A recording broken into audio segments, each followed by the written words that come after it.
All right. Thank you all for waiting. Sorry I was a little late.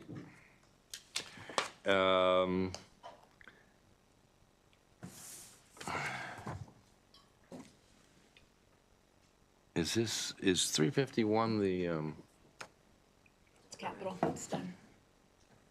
oh, it's the whole capital. But I mean, it is the, Your mic's on. no.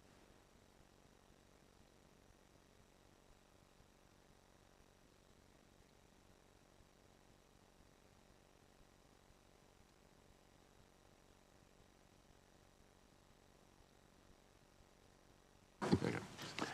All right, let's go to,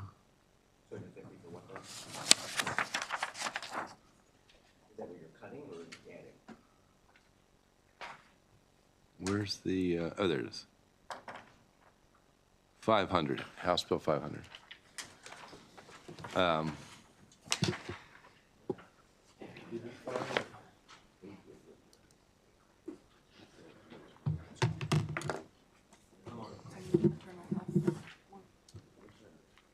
It should be in finance. If it's here, but I don't know. Yeah, I told We're trying to figure out what it is. Sorry.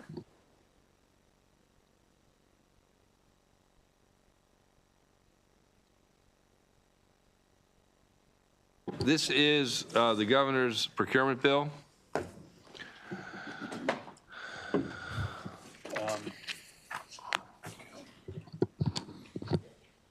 DGS here if you want them to come up. Okay, DGS, can I come up? Governor's office, anybody who thinks they'll be useful? All right. Do you think you got something to add maybe, or? Well, that's what I mean, that's good. You're the brain trust of the governor. So, House Bill 500, this is the Procurement Reform Act. This is the cross-file.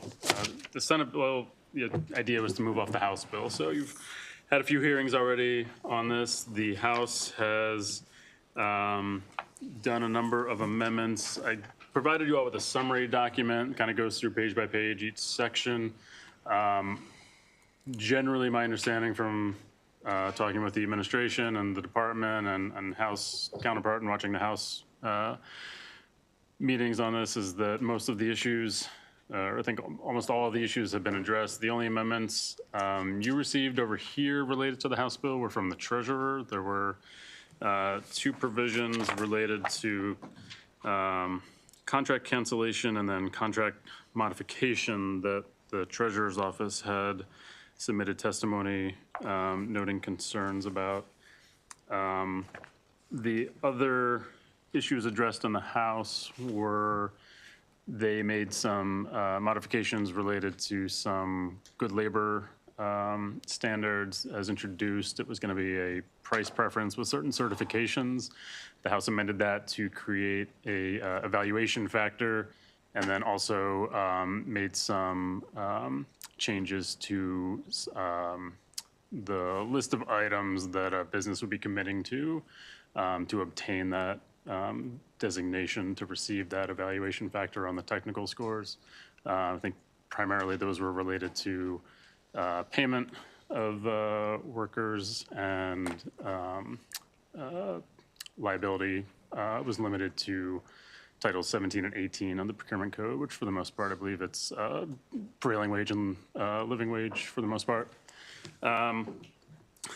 They also struck a provision towards the end of the bill related to the 21st century financial systems. There's already a work group the comptroller is working on, and they're aware of the needs and issues related to payment. That's a significant part of that process. And they also added in a provision to conduct a study related to evaluating creating preferences for in-state businesses.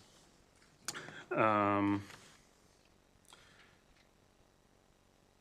to think here if there's any other major changes. Largely, the bill is creating efficiencies. It's designating the chief procurement officer as having authority for a number of the functions related to procurement being designated to that office. The small business reserve program limits are being increased to $1 million, and the floor of $50,000 is being taken out, so up to $1 million. For that, there's a new veterans business program created for procurements out of the military department and the Office of Military Families. I don't know if, am I missing anything? Is there any other major components? I think we have to mention there's an apprenticeship component Yes, of procurement that allows for. I'll stop talking then. It allows the Secretary of Commerce, in some cases the Secretary of Information Technology, and the Chief Procurement Officer to designate certain contracts to have an apprenticeship requirement. And then, and lastly, there were some clarifications related to the ability to make modifications regarding MBE commitments in contracts. So other than those two treasurer amendments, my understanding is there's no outstanding items flagged in the testimony over here.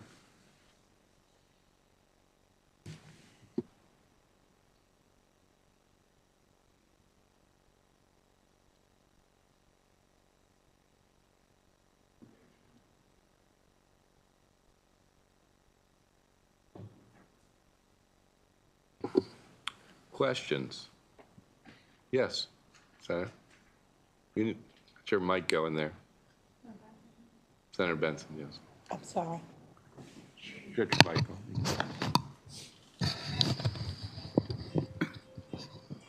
on.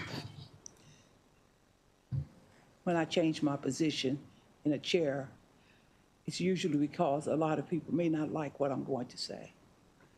Now, Mr. Chair, if you all could indulge me for a few minutes here. Sure.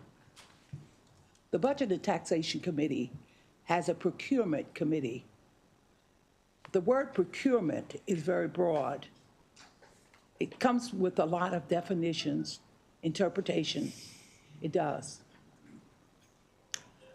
I happen to be the chair of the procurement committee. I wanted to just let you all know that it doesn't help when the governor and his committee, his administration, is over there and we're over here. When you talk about procurement, as I see it, it's a subject that we must take very seriously.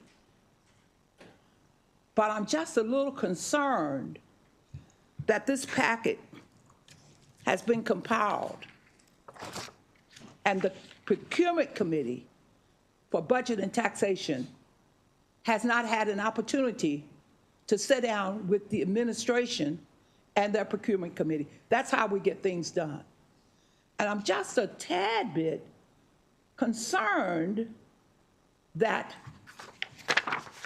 we have been on the outside looking in. I'm very concerned about that. I want to just let you know that.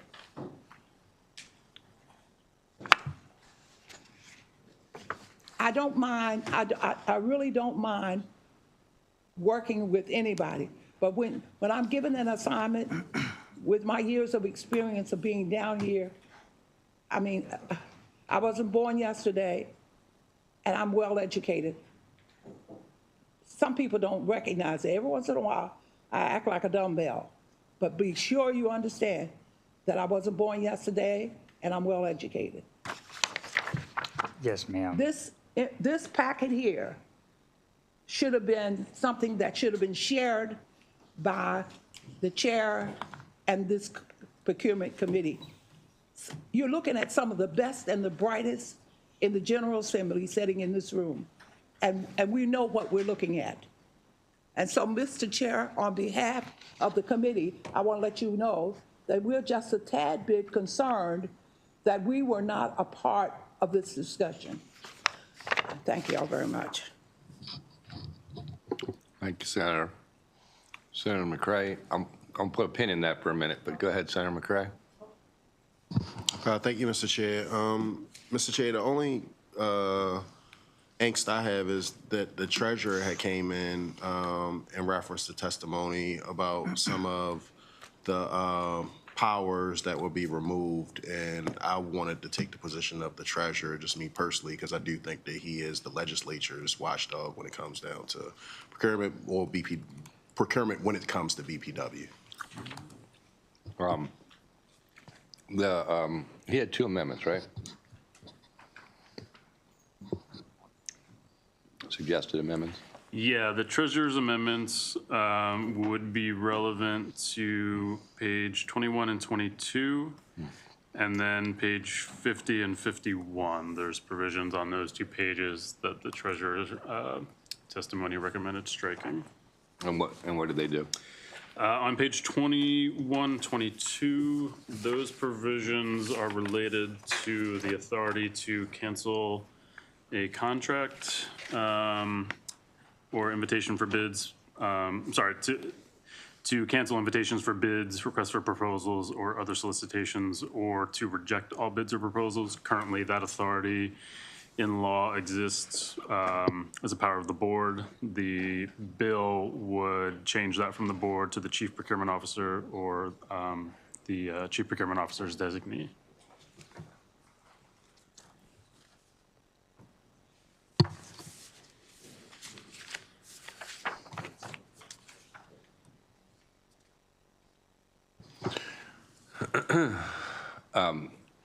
So it was my understanding, there's sort of a,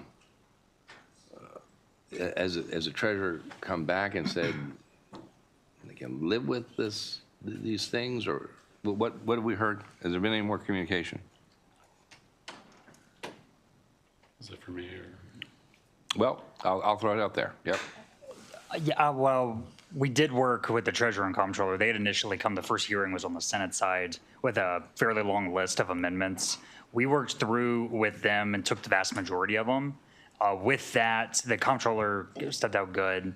The treasurer said, I'm still going to make aware that this was my total list and these 2 were not taken. So those are still on there.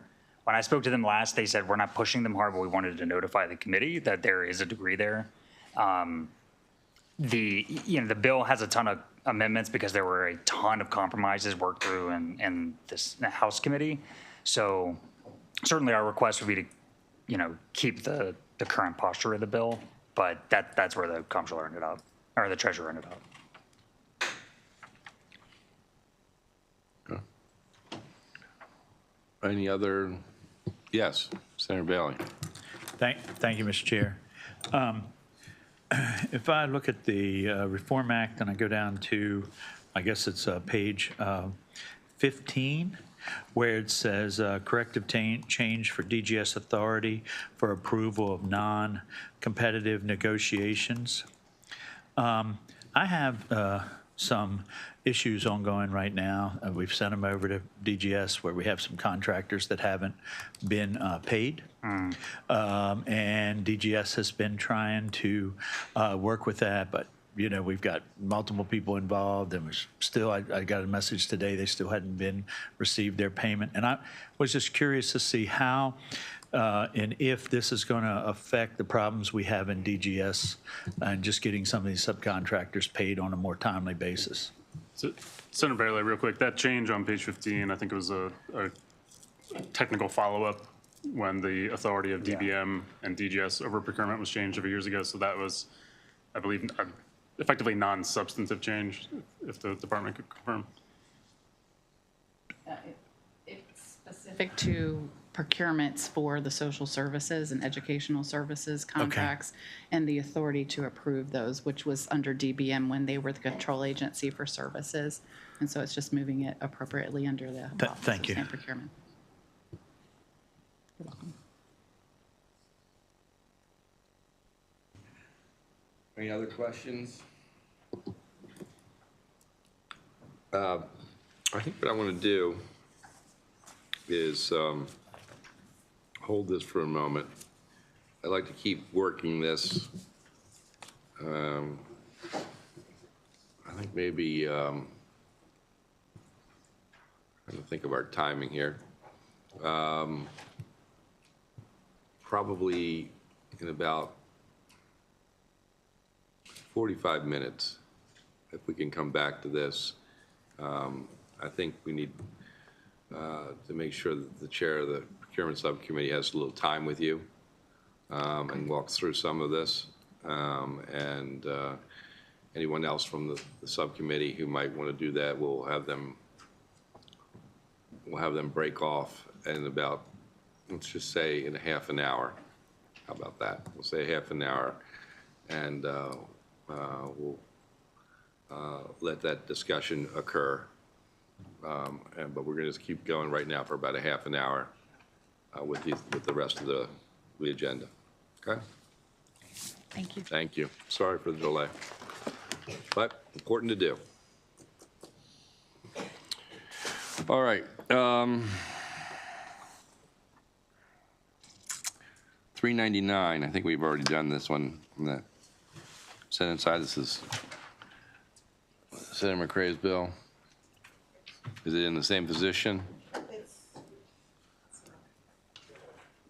There is a technical amendment, but that will need to be added on to House Bill 399, as well as the change in boundaries to match Senator McCrae's bill.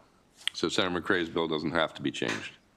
He has a technical amendment on his that's going to come back, and we're going to concur to it, and then I'm going to add the technical amendment here, All right. as well as the boundary language. All right. So given all that movement, we'll, which doesn't sound anything more than just get them in the same place.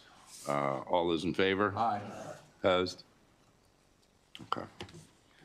So we'll figure that all out. Senator McCrae.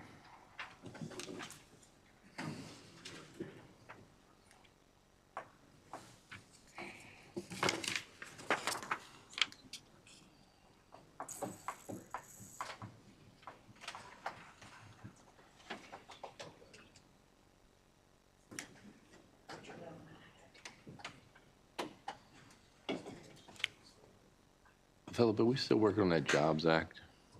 Yeah. We've still got things to do.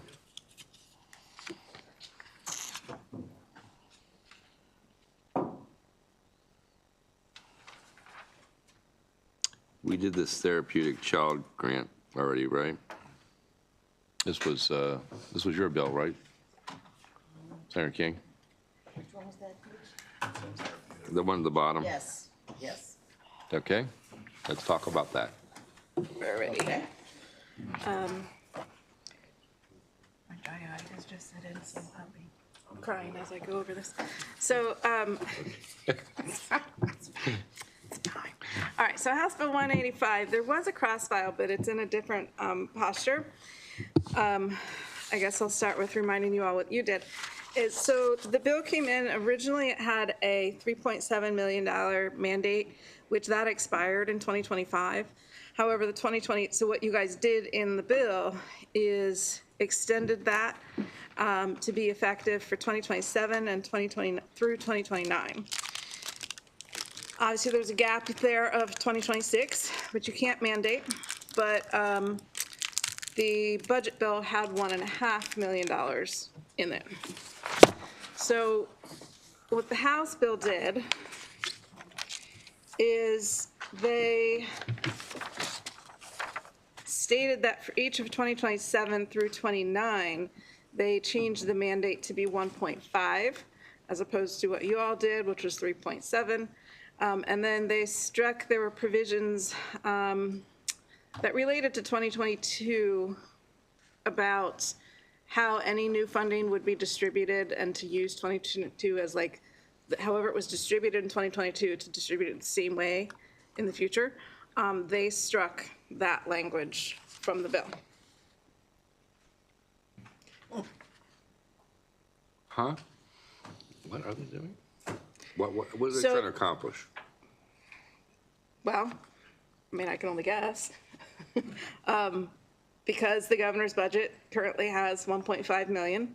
And DBM, actually this is DBM, indicated that they plan on, within their out-year forecasts, that they are assuming 1.5 would continue. So this amendment would match it to what's currently happening as well as what's forecast for the future, as opposed to the 3.7 million, which is where you guys landed. And then it's striking stuff about how to distribute that money.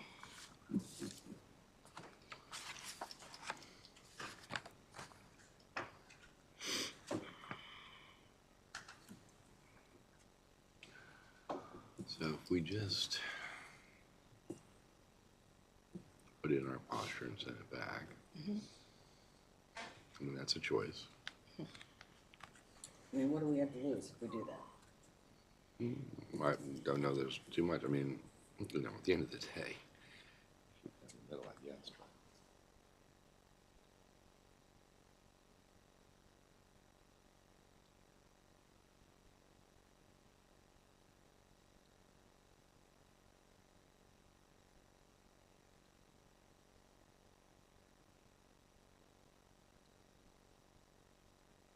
Yes.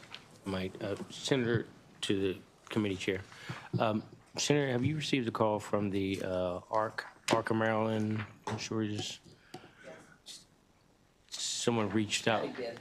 Okay, all right, yeah. So I got a call from some folks regarding that difference from the House, and I guess when they saw the House posture, they were a little concerned. So, yes, and so I was just wondering that I could, you know, Len Lucci and Rob, what's his name, Malone? What's his name? Who? Yes. Yeah, Rob, Rob, I'm yeah. pretty sure just, yeah. Yes, yeah, they called. So I just wanted to make sure you got that information and, All right. I mean, I'm happy to put it in our posture. All thank right. you, thank you. All in favor? Aye. Opposed? Okay.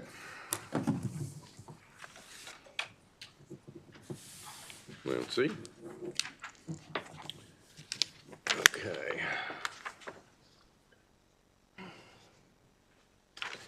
A lot of stuff that's kind of tied and twisted in ways.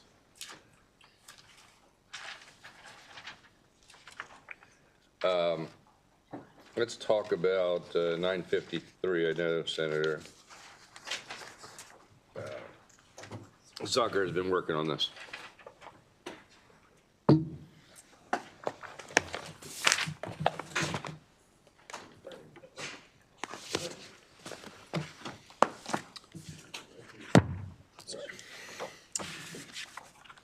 House Bill 953 has to deal with the homeowner protection program. It's making some programmatic changes related to information collection and reporting, efforts to encourage participation, and then it's also altering the annual appropriation. Currently, the program was receiving $750,000 a year in fiscal '23, '24, and '25. The bill provides that going forward, $250,000 from interest on overdue state property tax would go into their fund, and then $500,000 each fiscal year from county governments would go to their program fund, and that would be allocated as a percentage of the total number of real property accounts statewide as of July 1 of the preceding fiscal year. Yes. So I want to thank Senator McCray and Senator Heddleman. We've had, I think they have, I know I certainly had conversations with MACO, and they said that they support this, given that, you know, they want to try to keep people out of tax sales that, you know, be spread over, it's within the domain really of the counties anyway, and that they think with it spread out, they can easily absorb it. So MACO supports it, and I would, unless there's any questions, I'd move favorable. So I'm going to hear from either or both of Senator Hellman Senator McCray? It's fine. Okay. Thank you. I apologize.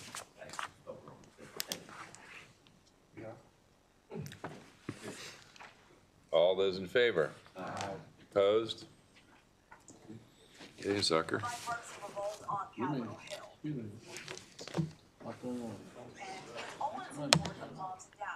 Democrats joining with. Sorry about that.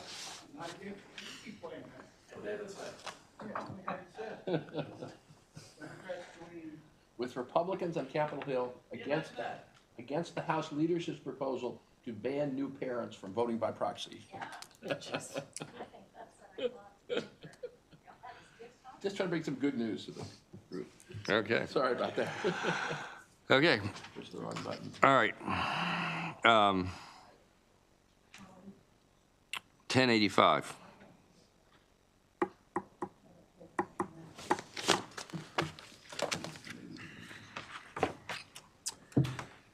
House Bill 1085 would standardize the tax treatment of real property owned by certain nonprofit entities created by public housing authorities in Maryland. It would extend the property tax exemption to all nonprofit entities created by public housing authorities in the state. Currently, this exists for Baltimore City, Howard County, and Montgomery counties. So they're nonprofits that provide housing, and they don't get tax exempt status now? Why don't they get it if they're a nonprofit? I believe it's the property taxes for the property, and then there are provisions providing for payment in lieu of tax agreements. I don't know the answer on why they would not currently be receiving.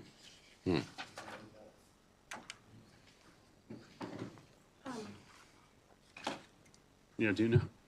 Well, so simply being nonprofit does not necessarily mean you're tax exempt.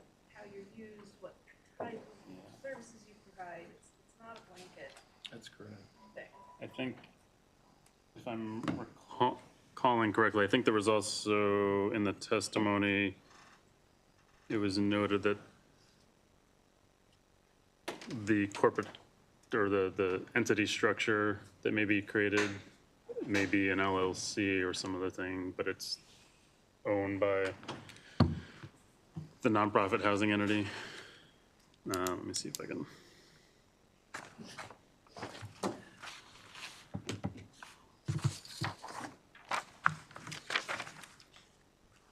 Mr. Chairman, Yes, sir. is there any opposition to this bill? There, Was there? Was there? not over What's here. What was the opposite, basically the opposition? You mean in the vote? Not in the file. That could mean anything. Yeah, absolutely. You know, if there is some argument against it, I'd love to hear the argument. If there isn't, it sounds like a very reasonable thing to do. It does sound reasonable. I think, yeah, it looks like the fiscal note notes that the housing authorities may establish and control nonprofit entities, including corporations and limited liability companies. So there may be an issue with the nature of the entities they're Yeah, creating. it sounds like that. But they're subsidiaries of the housing authority. Senator Quarterman, did you want to hold this to see what might be an issue? You're fine with it? You're going to vote against it? I thought you wanted to reduce taxes.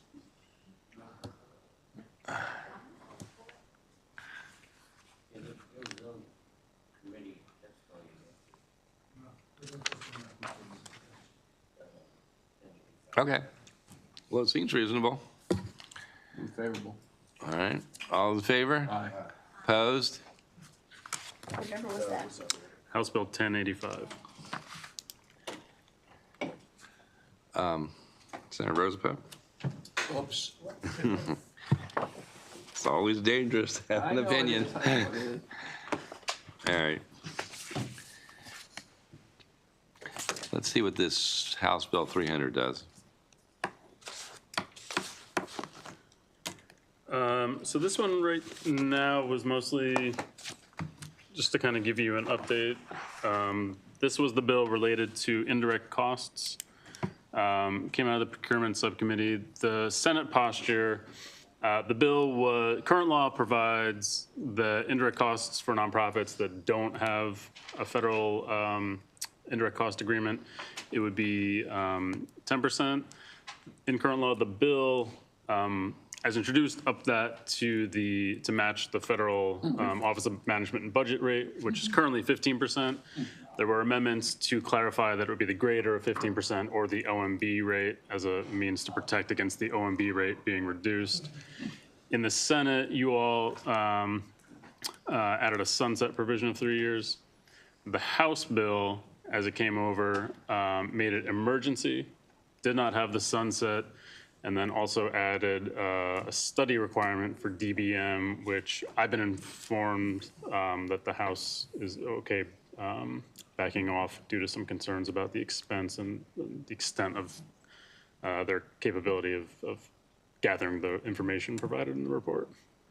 I don't know if the House has moved on any of those changes yet, but it's more just to kind of give you an update to see what everyone was thinking. We'll just put this in our posture. Well, I think I've spoken to the sponsor, and I think the idea. Which sponsor? The Senate sponsor. She indicated a preference for emergency, no sunset, no report, which I believe is what the House is discussing.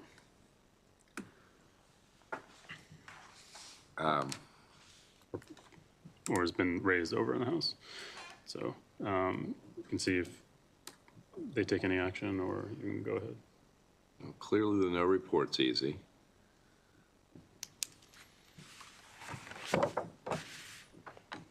I'm fine with the no sunset. The emergency thing is a little interesting, I think. Yeah, as introduced, would have had the standard October 1 effective date. The House made an emergency, so, you know. Thoughts on this? Anybody? Ken Curtis called me probably 10 times today. Did he? He's very anxious to get it out. Yes.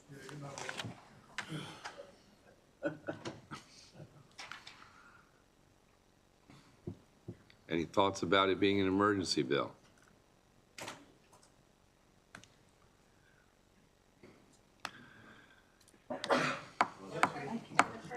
We need a playlist going on in here, something, Yeah. because we're a little light in enthusiasm.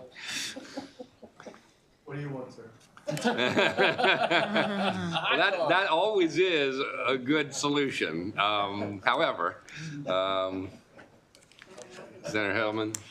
Is the reason for the emergency bills because we're worried about what's happening at the federal level and the impact on nonprofits? That was the concern expressed So in I'm fine with the that testimony then. in If the that's the hearings. case, I'm fine with it being an emergency bill. I believe the OMB rate was Did you have something capped to at offer? 15, even though it was recently raised in recent years. I thought Erica was going to offer some insight, and she said, I really have some insight on the playlist. Do you want me to check in with the House and see if there's anything else they're looking All at? right, we good? Emergency, Yes. emergency, no sunset, Yes. no Study. no study. Yes. So moved. Okay? All's in favor? Aye. Opposed? All right. Who had this on the floor? I believe it was Senator Benson. Did you have this? I think so. No, did you? Were you the floor leader on this last time? It was an emergency bill. What did you say? You all did a sunset. Okay, Senator Benson is the floor leader.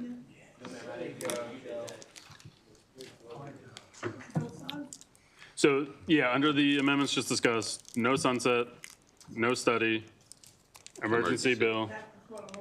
And then you all added some uncodified language that wasn't being changed for context around the mega council. What are you worried about, Senator? No sunset, No sunset. There are right? 3 or 4 things there that's very troubling. Yeah, originally, I think you all, there's a council looking at the broader grants process Yeah. that has a study due in 2027. Yeah. And so you all had a 2028 sunset, I think. Expecting recommendations, and you'd be able to address it then if Yeah. there were anything that was changing. Yes. Okay. Are we okay? Senator? Okay. We did vote that, right? I don't, Okay. All those in favor? Aye. Opposed? and then just to be clear, no sunset, no study, emergency. Emergency. Okay. Yeah. All right. I think everything else is kind of not quite ready for prime time. Maybe.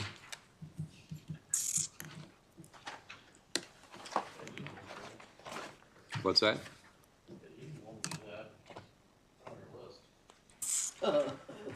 HHR?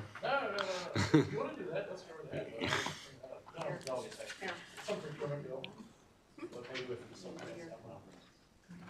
got that, but Yeah, what about this? Is this? well, you want it on the list. It's easy to explain. Is it easy? Yeah.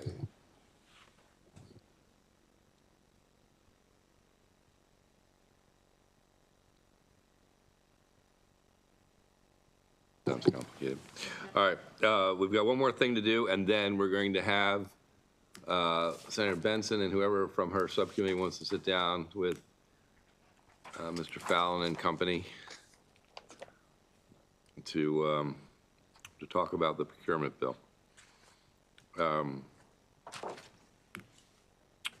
Senate Bill 814. Okay, so you all passed this bill out. It's come back to you as a concurrence. The House has made some changes to it. And you still have the House bill in your possession as well.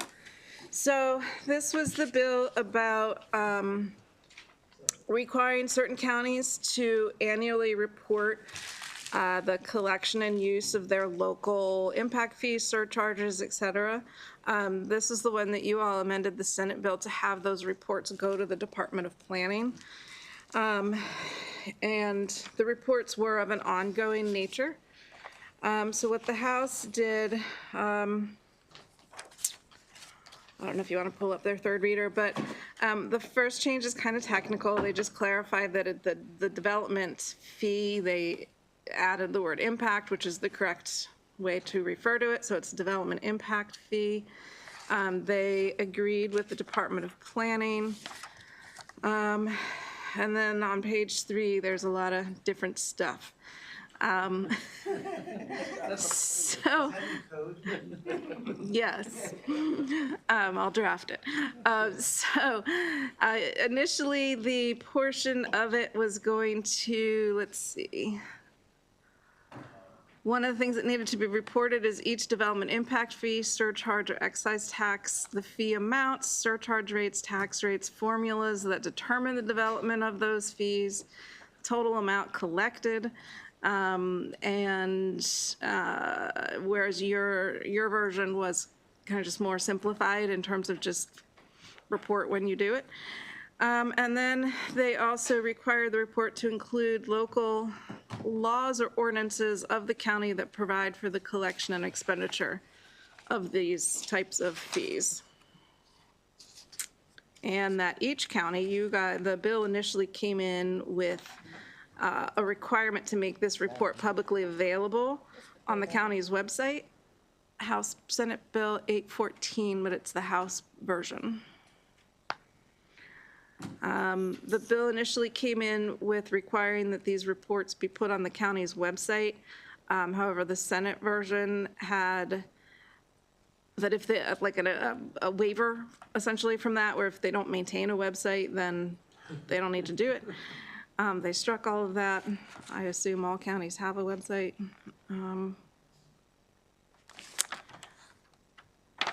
They did actually, okay. So they actually struck the part of the bill that would have made these reports required in perpetuity. So this is now, under these amendments, a one-time report. Wait, is that right? On or before July 1 of each year.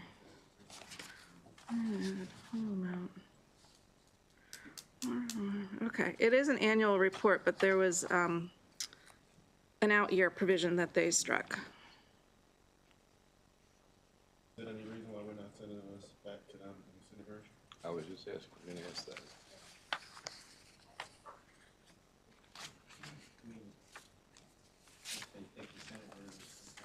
I agree. We went through this with this bill, so. So We move. would vote to not concur and then name people. Okay, very good. All those to not concur? Aye. Aye. Those concurs out there? Any of you? Okay. All right. How many, what do we need? 3. Assuming they don't receive, you're going to conference. Right. 3 people should be named. Who took the floor?